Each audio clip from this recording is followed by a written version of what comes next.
Hi everyone, hope you are well and enjoying our conference. I would like to introduce our next speaker, Olena Vedmedenko, Sales and Support Team Lead at KEYAPP.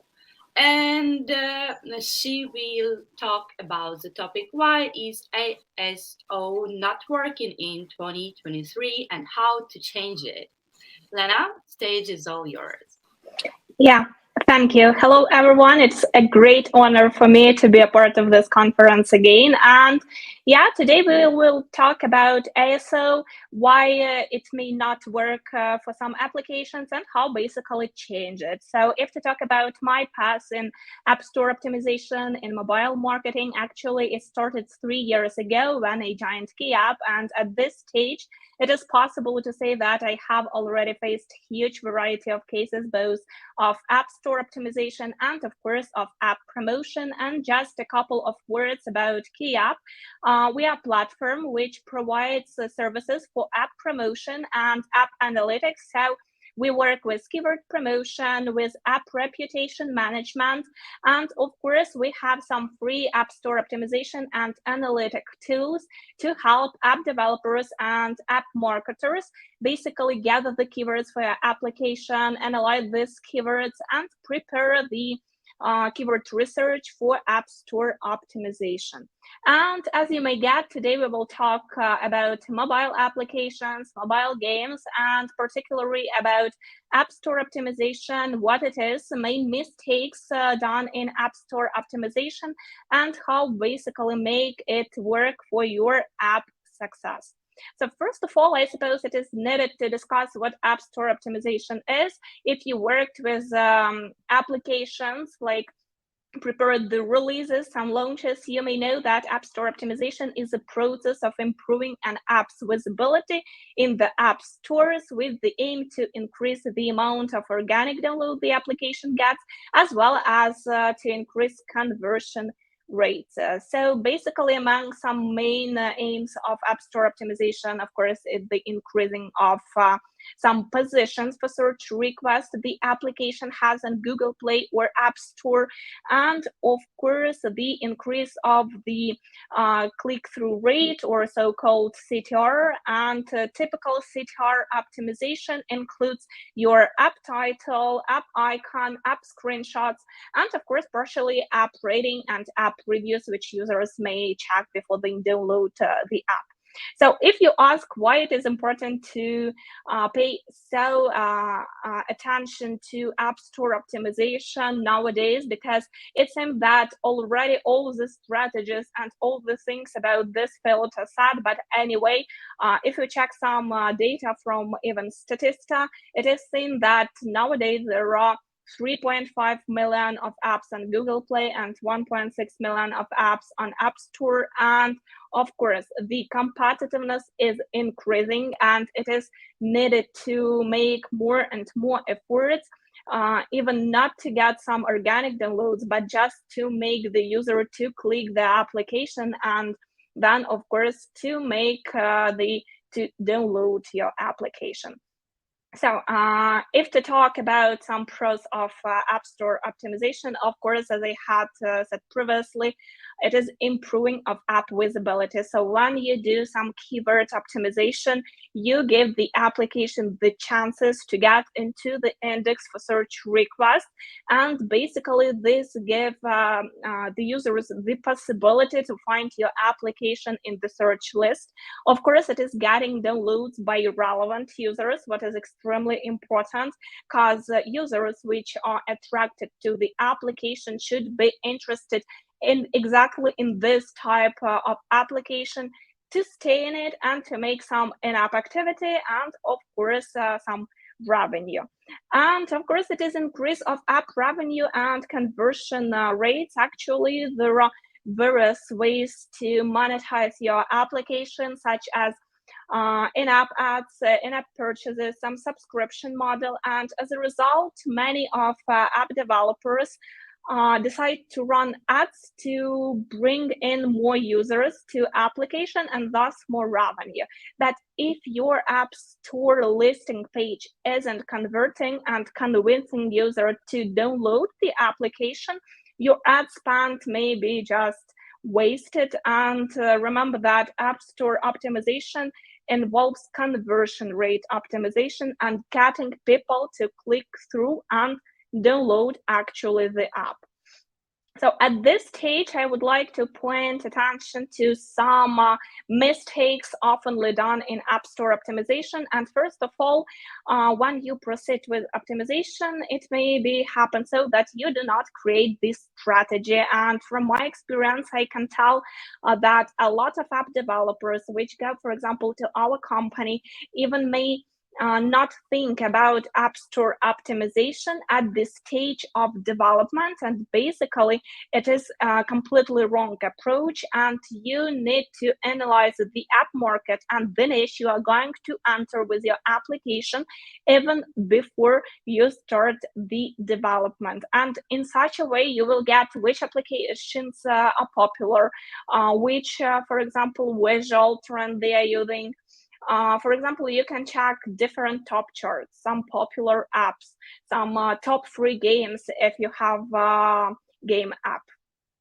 Then, of course, it is needed to analyze your competitors. In most cases, applications has at least several competitors, and competitor analysis gives you an understanding how the companies work with applications, how often, for example, they make updates, which keywords they use in their text, in title, short, long description, and which graphic trends they use, how they proceed with icon and screenshot optimization. And the last point I have added here is analysis of trends in visual optimization. On the screenshot, you may see that I just went to App Store and tried to put the translator keyword to the search to get what visual optimization trends there are nowadays. And as we see, actually, in most cases, the developers of such applications use blue and dark blue colors. Maybe it is connected, of course, with the most famous translator in the world created by Google. But anyway, it is already a trend in visual optimization. And if you have some app, you can just research and get how your competitors proceed with icon screenshot optimization. The second mistake, which is done extremely often, it is that you do not work with keyword cloud. First of all, the keyword cloud optimization gives you an understanding for which keywords your application may be indexed. And I would say that in very oftenly, basically, developers and app marketers may get so few keywords for the project and get 50, 60 keywords, but for application form from any popular category, it is quite few keywords, and in most cases, this keyword research may consist of 200, 250 keywords. To cover all the search requests it is possible to work with for a particular application. And one more mistake here is that oftenly developers do not work with store suggestions. When you go to Google Play or App Store and type any kind of keywords, actually you may see the suggestions from store. And in most cases, these keywords are also popular among organic users because they also start to write any keywords, see suggestion, and may click it. And the second mistake here is that you pay attention only to the keywords of high popularity. Of course, when you go to any App Store optimization service and see some short tail keywords of 1, 2 words, you see that they are popular and their score of popularity is high, and you suggest that basically this search request may bring your application more organic traffic. Of course, it is true, but it is needed to remember that for such keywords, it is more difficult to get into the index as well as to promote the application because of the competitiveness. And in such a case, it is needed to pay attention to long-tailed keywords as well to cover users who actually could also use this search request to find any type of the application. The third mistake here is that you do not localize the application. App localization actually refers to the process of adapting the interface, the functionality of a mobile application to suit foreign language markets. And of course, it gives the possibility to become more popular in different countries. And working on a daily basis with different types of apps, we can say that most app developers think that if the app is not translated inside, like the app content, there is no logic to localize it. Of course, for user satisfaction, to meet their expectations, it is needed to translate all the content you have inside the app. But alongside, you can already localize the application and proceed with optimization for the particular country. I say optimization because actual localization is not just a type of blind translation. When you start to work with any new country, for example, Japan or Korea, some Asian countries, which is actually difficult for optimization if you do not know the language, it is still the process of optimization where you should gather the keywords to get which keywords are popular in this particular country, in this particular niche, and add these keywords to your app metadata. And of course, one more tip here is visual assets localization.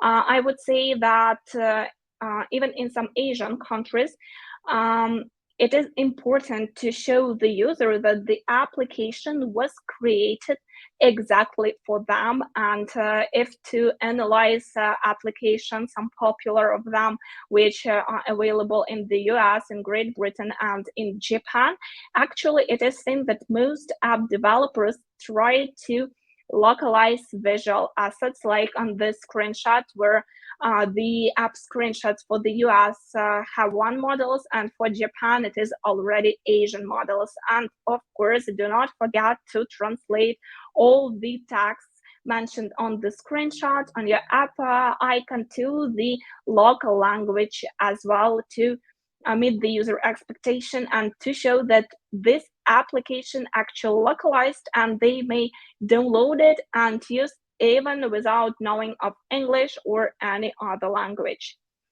One more mistake here is that you do App Store optimization only once. Actually, App Store optimization is a kind of iterative process, and it should be done on a permanent basis. And from our experience, we could say that such iterations done once may cost a lot of organic downloads, because App Store optimization should be tested all the time, and in such a way you will get which strategies are working better and which you should avoid.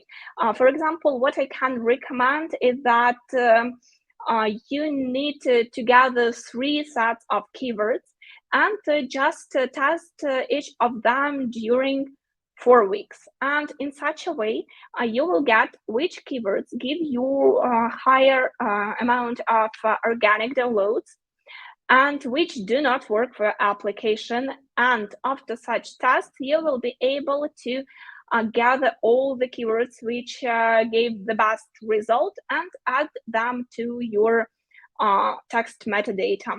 And if to talk just in general, it is usually said by App Store optimization specialists that for Google Play, the iteration should be done every 4-8 weeks, because actually Google Play algorithm for indexation is working not as fast as App Store. So it is needed to give some time to Google to index your application for keywords.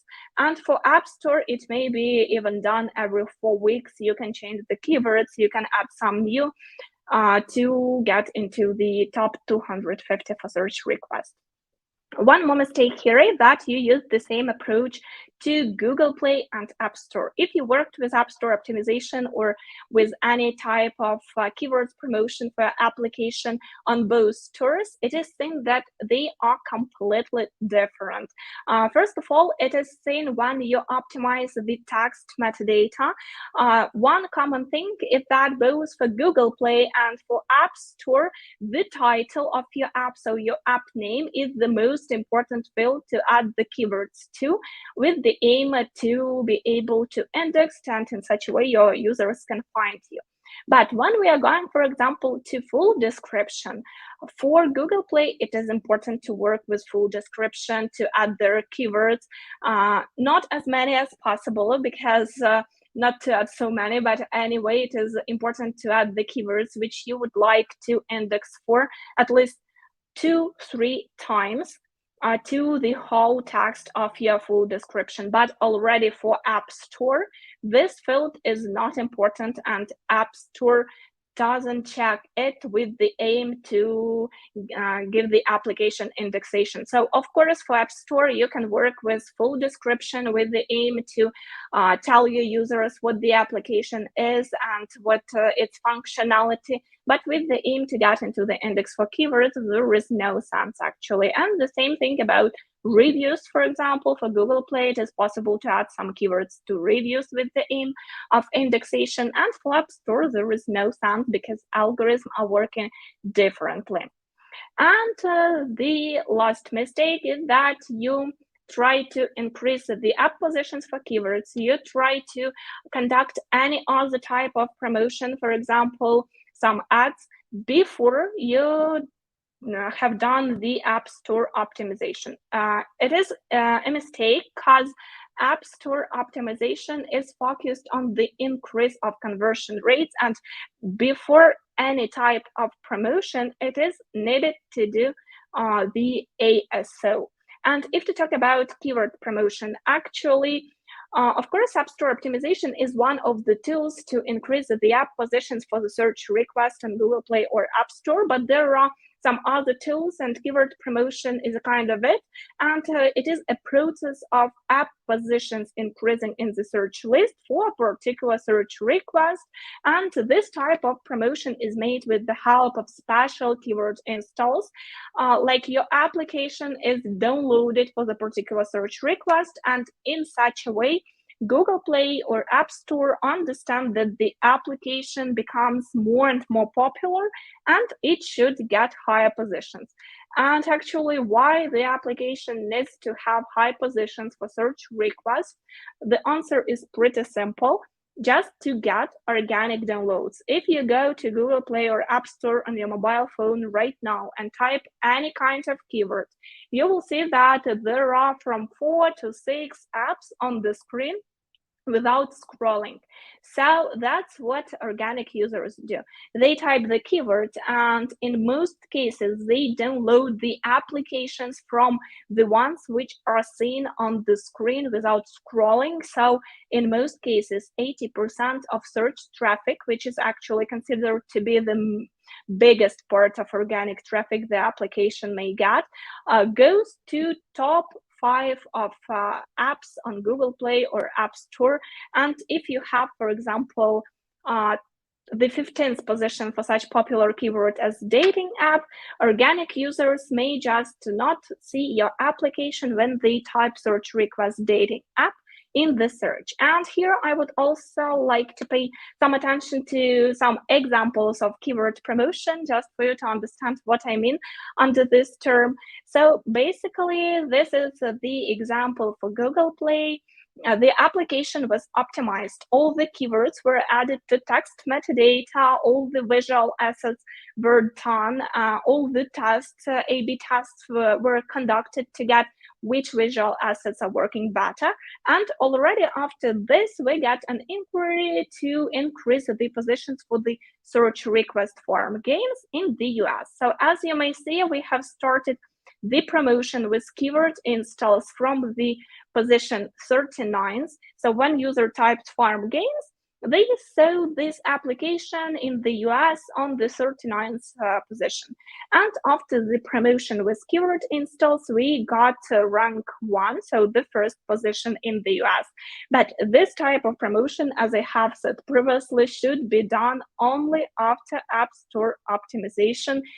So to get the results, because in some cases, even if the app occupies top 1 for some popular keyword, it doesn't guarantee that this application will get organic downloads if visual assets aren't converting and do not make the user to click on the application. And the second example for iOS already. So the same, it is match 3 games keywords and keyword promotion. And we have started with rank 10 and actually finished with top 2 using approximately 100 of keyword installs with the aim to increase the position. So just to sum up all this page I had now. So when you would like to optimize your application, you should follow some steps. And of course, first of all, you need to create this strategy for optimization and then to proceed with keyword research, with keyword cloud optimization, as it is basically the first step you as app developer or app marketer may do when you are going to write any text or create any type of screenshots and icon. Also, it is needed to differentiate Google Play and App Store because algorithms are working differently. Remember about this and do not apply the same strategies with full description optimization, for example. And of course, work with localization to show the user that the application is created for some, and just do the App Store optimization on a permanent basis. Do not forget to update the keywords to gather some new keywords with the aim to check what is popular now on Google Play or App Store. And that's basically all. If you have any more questions, I will be happy to answer. And just you can also contact me on Telegram if you have some more inquiries. Thanks, Olena. It was really interesting lecture. I guess we have questions from the audience, and we have some time for proceeding. So let me check. The first question is, before starting keyword promotion, what should be the ideal conversion rate, or what are other requirements? So first of all, if we talk about conversion rate, there are no requirements regarding this, but you should understand that actually your app is converting, and it is easy to check, for example, with A/B tests, where you can get the information which visual assets, which text metadata gives the better result for your application. And when you are ready to give all this metadata to your application, and actually you see that users which come, for example, from ads, stay in the app, they use it, and the conversion rate is okay with this installs, it is possible to proceed, because we understand when you are going to start the keyword promotion, your application may have a kind of low positions for search request, and that's why it may get no organic installs. So the main requirements about this, of course, is App Store optimization done, and the application is into the index for the keywords. So users which will actually give keyword installs could find this application and download. So that is the main requirement, but I usually say that App Store optimization should be done with several iterations, so you understand what works better for your app. Okay, thank you. And another one question is, does organic downloads depends on paid downloads? If it does, can you tell us, if I want, for example, 1,000 organic downloads, how many paid downloads needed? Actually, I wouldn't say like that paid downloads and organic downloads depend on each other, because with paid downloads, you're just using different tools like, I do not know, Google Ads, Facebook Ads, etc., just to attract the users. And in such a way, you get the downloads. And of course, on the application itself, it depends if the user will stay in the app or not. But when we are talking about organic downloads, I wouldn't say that there are some tools like, to get exactly 1,000 of organic downloads, because it is a combination of different marketing strategies you use. Of course, App Store optimization, kind of keyword promotion when you get higher positions, kind of featuring when you get to some top charts, for example, and from there you get some downloads, browse, explore. So basically they are not connected, but App Store optimization influences both. Like, to get organic downloads, it is needed to make the application to get this installs with the icon, with screenshot, just to interest the user. And actually with pay download, the same issue. Okay, thank you. I guess that's it. Thanks once again for your Thank you. fantastic topic, and I hope to see you during our next events and conferences. Yeah, thank you. It was a pleasure. Bye. Bye.